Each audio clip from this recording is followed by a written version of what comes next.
Welcome to Toastmaster Time, the show that's got everybody talking. I'm Justin Paras, and I'm excited to be your host for tonight's episode. On Toastmaster Time, we celebrate public speaking, effective communication, and personal growth. Since 1924, over 100 years, Toastmasters has inspired millions of men and women to become the best communicators they can be through regular practice and evaluation in fun and supportive clubs from all over the world. Just like in a regular Toastmasters meeting, we've got prepared speeches and evaluations lined up for you today. So sit back, relax, and be ready to be inspired. Toastmaster Time starts right now. We're very fortunate to have Yogesh Sabnis from Star Search Toastmasters as our evaluator here tonight. He was actually a speaker on our last show.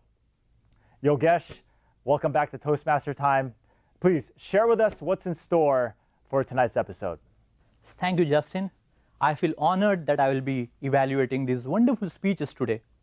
The first speech is going to be by Shilpa, in which she will be talking about the importance of mentorship and the experiences she had in her life being a prodigy. The second speech is going to be by Daniel, in which he will be talking about disaster management in life with a humorous touch. Back to you, Justin. Thank you so much, Yogesh. We look forward to hearing more from you later on in the show. Our first speaker is Shilpa Nalla, who is also from Star Search Toastmasters in Fremont. She's working on the presentation mastery pathway. In Toastmasters, there's various pathways that members can choose depending on their communication or leadership goals. For example, there's the engaging humor pathway, the dynamic leadership pathway, and the presentation mastery pathway, just to name a few. Shilpa will be delivering a project from the presentation mastery pathway. She's working on a level 2 project where the objective is to get an introduction to Toastmasters mentoring. Today, Shilpa will be delivering a speech where she talks about a time where she was a protégé and the importance and impact of mentoring. Shilpa Nalla, the guiding hand, mentorship in every corner, the guiding hand, mentorship in every corner, Shilpa Nalla. Imagine you are assembling IKEA furniture without any instructions, or navigating a new city with some vague sense of direction. No Google Maps, no GPS, nothing. How many wrong turns you would make, or how much frustration would you endure each time? Life without guidance feels just like that. It is lonely, it is stagnant, and infinitely challenging.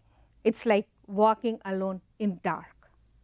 Thankfully, that is not our reality, because we are surrounded by guidance.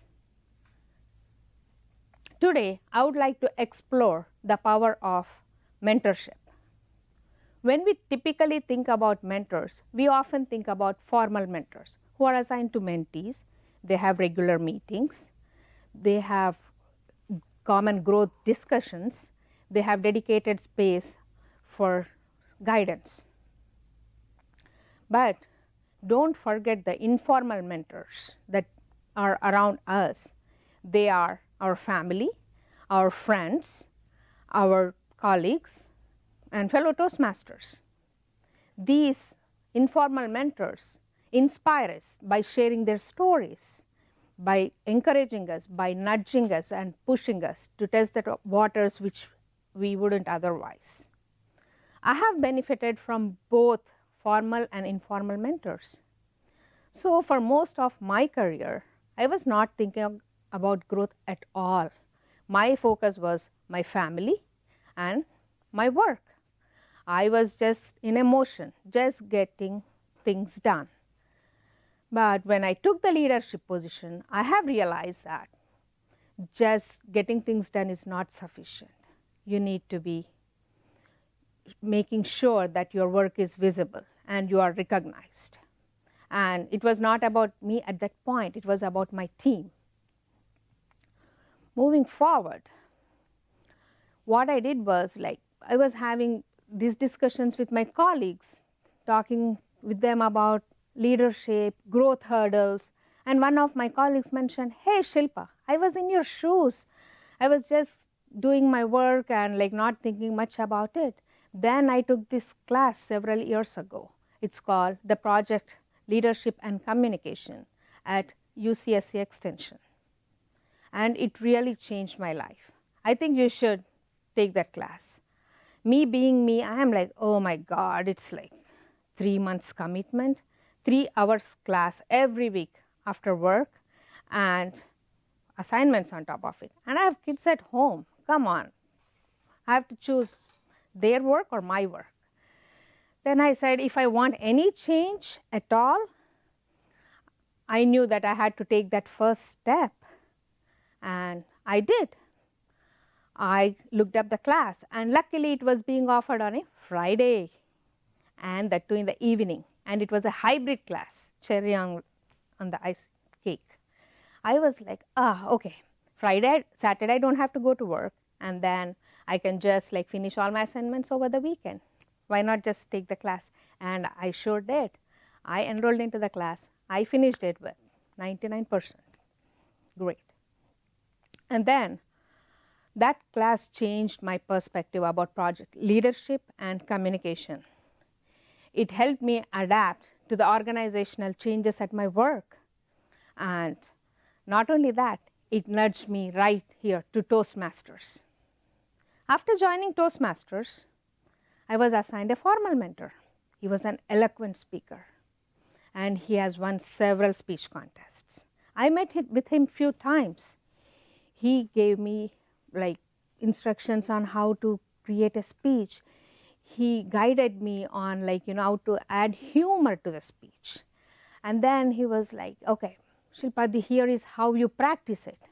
With his guidance and support, I have delivered my icebreaker speech and many other speeches. And I still follow his template today also. And late last year, a new challenge has arrived. My boss casually asked me, Shilpa, do you want to host a meetup? I knew I always wanted to do that, but in my head, like my brain was started like tricking me into saying no. But I couldn't say no to my boss. So I was like thinking in my head, I haven't attended any meetup so far. What do I do? So I told him, hey, Steve, why don't I just, I'm sure I want to host this meetup, but we are so busy in Q1, let's aim for Q2. He was kind enough to agree. Around the same time, in my Toastmasters club, a couple of my fellow Toastmasters gave speeches about hosting club events. They talked about how to plan, how to delegate, how to prepare for surprises, and how to execute. It really inspired me, and I thought like maybe I should just give it a try. So I went to my boss and said, hey, let's host the event. And then we successfully hosted the meetup event at our company. So there is a fundamental truth right here. You don't need a title to be a mentor, a guiding hand. Each time you give an evaluation, each time you share your stories with your struggles and triumphs, each time you offer a kind word of encouragement after a meeting, you are a mentor. So let's seek guidance whenever we need it and also offer our own hands whenever we can. Thank you. Thank you so much, Shilpa, for that informative and inspiring speech. And I love that your journey led you to Toastmasters. Please join me at the table for a brief interview. Thank you for coming on to the show. Thank Great you job. for having me. Thank you. So tell our audience at home how long you've been in Toastmasters. I've been with Toastmasters for over 1.5 years. 1.5 years, Yes. phenomenal. Now I'm sure you've learned a lot in your 1.5 year journey. Yes. But what's one thing you've learned relative to communication that has really helped you? It's about, I learned more about myself. I'm learning what my strengths are and prioritizing myself. That's what Toastmaster has taught me. I agree with you. For me too, it's been a journey of self-discovery, Yes, right? absolutely. Now, when you think back to a year and a half before you started your Toastmasters journey, compared with how you are now, how would you describe how you've changed? Standing there and giving a speech would made me run 1.5 years ago. And now you have the courage now. Yes, I am here today. Yeah. And I gave my speech. I can kind of say the same thing for myself. Before I joined, there's no way I would envision myself hosting a show. But I'm glad both of us have grown in courage and our ability to try new things through the program. So thank you again for coming on to the show. It's my and pleasure. we do hope you come back again in the future. Thank you. All right. I'm going to pass it back over to our evaluator for tonight, Yogesh. Yogesh, I'm excited to hear your evaluation for Shilpa's speech. Over to you. Thank you, Justin. Shilpa, what a speech. For this speech, I was really interested to know how the opening is going to be. And you really got at it when you talked about Google Maps. That is what we actually connected with when we talk about mentors, and we always have those Google Maps driving. So we could relate it exactly when the opening started. Then we talk about the body of the speech, in which you talked about your personal journey, in which you were a mentee and how you learned it. You talked about different types of mentorship, like the formal ones, the informal ones, talked about how Toastmasters has been invaluable in your journey as well. You also connected that with how you were able to have an event at your office when your boss was kind enough to help you with the meetup. But as all the speeches have, I would like to add few areas of improvement. The body language, when we say moving forward, this is what I did. So if there was few body gestures like moving forward, that would have been much better. But overall, even looking at the end, at the conclusion, when you talked about not just being a mentee, but you talked about being a mentor as well, in which there is a relationship between mentor and mentee. So if anyone is able to help the other person being a mentor, you encourage them to go ahead and be that mentor.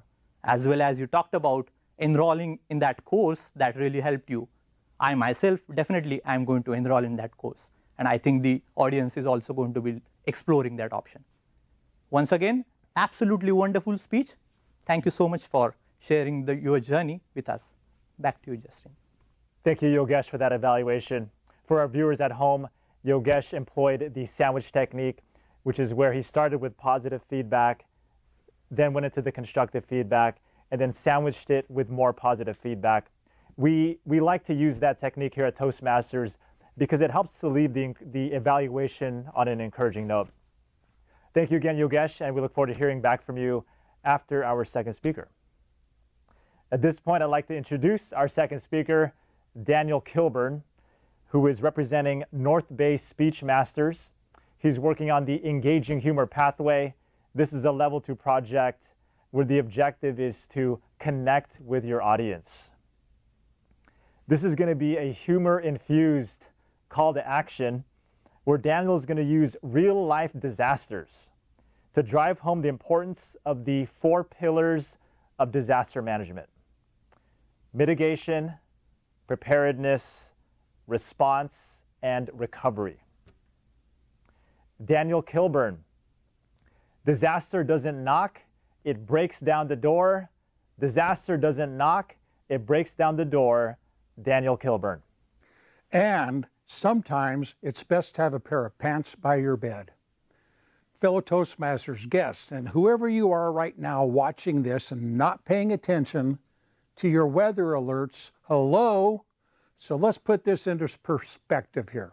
Tashara, last spring, very successful account executive, single mother of 2, having a horror show on her phone as she's watching the news about the explosion that happened 6 blocks from her children's school.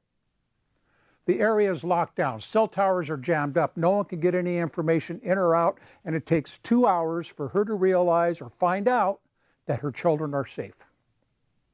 At that time, she realized that she had a wonderful house, she has a great job, she's got all the smart gadgets she can use in her home, and she has no way to protect her children. Move fast forward. 4th of July, just right around the corner. Texas, barbecue, and boom! No, not fireworks, a flash flood. Those people had minutes to respond to it. Follow up to the following week in Northern California, the wildfires that are still raging. Those people only have seconds sometimes to respond. So that brings us into what is it that we can do? Well, there are 4 pillars of disaster management. Mitigation. So what is mitigation? Well, mitigation is removing everything that can harm us. So let's start small. Start in your home and then work your way out. Look inside your house and what in your home can hurt you. Can it start a fire? Is there a trip and fall? Is there something going on in there that can possibly damage your property, your health? Then move outside into your local community. Is there anything in the local community that can cause damage? Is there a river? Is there a mountain? Is there a cliff? Is there a major traffic intersection? What can cause some sort of damage in that regional area? And then we will spread out farther to the state and the national venue. What is going on around us at a larger scope that can possibly hurt us? Now, no, you're saying, well, where's the humor, Daniel? Well, trust me. I know we're talking about catastrophe and things breaking, but it's always good to have a giggle and a laugh on your lips when you're packing your bug out bag. So let's see what we can do with that. Now, first of all, remember, duct tape is fun, but it's not a plan. Unless, of course, you're planning on duct taping up your ex's letters, then that would be good for you. So when we're looking at our process here, we've briefly discussed the mitigation. Now we go to number 2 is the plan. This is where the dynamics of everything comes in, having a plan. I talked about Tashara. She didn't have a plan. She didn't know what to do with her kids. She has a plan now, I guarantee it. Something happened to her, and it forced her to realizing that she is responsible for her children. Now this is something a lot of us don't want to talk about. We don't want to think about. I'd rather discuss Disneyland than the possible crash of the infrastructure. But realistically, sometimes we need to think about it for no other reason to understand how great it is for us to be alive here right now. So having a plan is multiple things. Put together a conversation with your loved ones, your wife, your children. Ask the what if story. Yes, that's right. This is where you can let your nervous Nelly out and let it run rampant to look at everything that could possibly happen. Now, of course, you want to stay realistic. We want to look into our community. I mentioned that. But talk to your kids. Talk to your loved ones. They might have an answer that you never thought of, and you won't know unless you ask them. Also, this brings them into the fold and helps open communication and build leadership with your children and your loved ones. Once you have a plan, remember, you have to practice the plan. It doesn't matter if you have something written down if you don't practice it. Practicing it is what makes you find out if it's really going to work. That's where it comes into figuring out, well, my cell phone says it's at 8%. How long is that going to last for me? Well, probably only 8% more of time. But it doesn't work unless you practice these things. And the practice lets you identify what works, what doesn't work, and what can be changed. And I guarantee your kids probably know a lot more than you think they do or give them credit for, so let them get involved in this. After you practice, there's what we call the response phase. That's when we're going to use that plan. Whatever is going on in the environment that we've planned for, now we have to turn on the switch to get our plan moving and test it. Doesn't matter how much you have written down. It doesn't matter how many books you've read, how many movies you've watched, how many videos you've seen. If you don't practice the plan, you will not know what to do. And then it's too late to pull this out and go, Google, what do I do in case of a disaster? It's a little late for that. Okay, so don't do that to yourself or your loved ones. Once you practice your plan, the final phase is the recovery phase. Now, this can be a very long and painful phase, depending on how good your plan was. That's right. Was your insurance up to date? Did you have enough food to take care of everybody? What do you have to rebuild? Do you have to rebuild? Do you have to travel? Do you have to go somewhere? Are you coming back from somewhere? In that recovering phase, you might be crying when you go into that soggy drawer and pull out that document that says, oh, we don't cover acts of God. So that's where you have to look at what's really going on. So the bottom line is to remember, mom, dad, you are the first responder for your children, not the fire department, not the school, and not the police. You are. Your children look up to you, and it's up to you to teach them that Joe next door, who's awful handy with his fireworks, is not necessarily a guy to go talk to if there's an emergency. This is Daniel. Please, till next time, I want you all to stay informed and stay safe. Thank you, Daniel, for joining us here on Toastmaster Time and sharing your disaster management expertise with all of us. Please come on over for a brief interview. All right. Thanks for coming on to the show. My pleasure. I enjoyed that. All right. For our viewers at home, how long have you been a Toastmaster? Oh, 12 or 13 years. And what prompted you to join this organization? Well, my background experience as a military senior drill sergeant and an instructor in the non-commissioned officers academies gave me the opportunity to tell people what to do all the time. I didn't care what they thought, because I knew what I was teaching them would probably save their life someday. Right. Once I started integrating into the civilian market, I realized it doesn't matter what you're telling people to do, they don't want to be told to do it.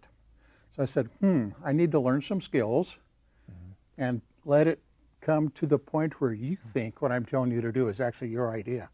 I like that. I like that. So in your journey, I'm sure you've learned a lot.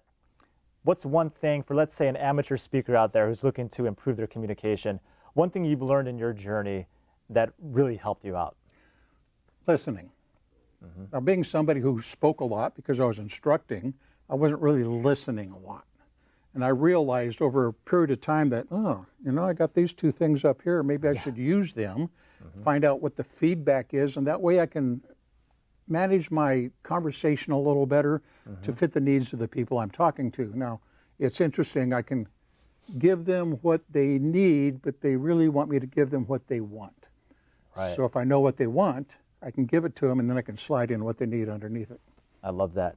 Great reminder of the importance of listening. And at this point, I'm excited to listen to your evaluator here. Absolutely. But thank you again for coming on to the show. I know you've got a number of speech topics up your sleeve, so hopefully you can come back in the future. All right, sounds like a plan. Thank you very much. Sounds good. All right, Yogesh, back over to you for Daniel's evaluation.